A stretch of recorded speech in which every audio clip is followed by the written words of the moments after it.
22 জানুয়ারি মহাসমারোহের মধ্য দিয়ে আনুষ্ঠানিকভাবে অযোধ্যা রাম মন্দির প্রতিষ্ঠিত হতে চলেছে। এই রাম মন্দির উদ্বোধনকে কেন্দ্র করে সারা দেশের সাথে রাজ্য ও বিভিন্ন জেলায় বিধানসভা কেন্দ্র ও বিভিন্ন বুথে বুথে চলছে নানা কর্মসূচি।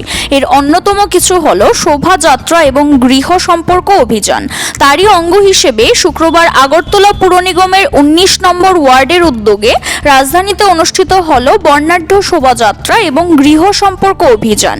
এই শোভাযাত্রায় ছিলেন রাম সীতাও। এদিনের এই কর্মসূচিতে উপস্থিত ছিলেন বিজেপির কিষাণ মোর্চার সভাপতি জহর সাহা এবং আগরতলা পুর নিগমের 19 নম্বর ওয়ার্ডের কর্পোরেটর ভাস্বতী দেববর্মা সহ অন্যান্য নেতৃত্বরা। এদিন জহর সাহা বলেন, প্রধানমন্ত্রী নরেন্দ্র মোদী এবং ঋষি মনীষীদের উপস্থিতিতে অযোধ্যায় যে রাম মন্দির উদ্বোধন হতে চলেছে তারই বার্তা বাড়ি বাড়ি পৌঁছে দেওয়ার লক্ষ্যে এবং মানুষকে সনাতন হিন্দু ধর্ম সম্পর্কে আরো সচেতন করতে আজকের এই বর্ণাঢ্য শোভাযাত্রা এবং গৃহ সম্পর্ক অভিযান।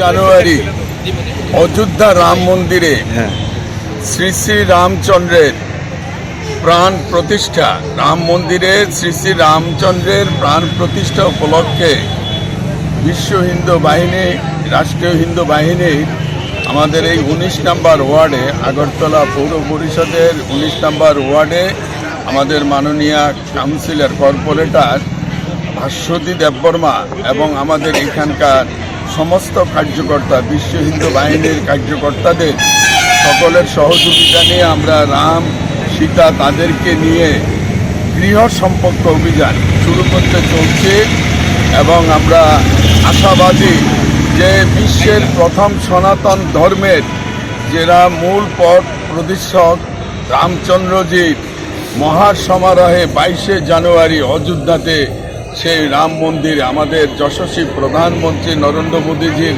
নেতৃত্বে এবং সারা ভারতবর্ষে ঋষি মহারষি তাদের সকলের আনুকূল্যে আমরা সেই অনুষ্ঠানে বাড়ি বাড়ি প্রচার করার জন্য, মানুষকে উদ্বুদ্ধ করার জন্যে, মানুষকে সনাতন ধর্মে প্রতি আরও বেশি আকৃষ্ট করার জন্যে আমাদের এই আজকের অনুষ্ঠান। CRI TV, channel for news and entertainment.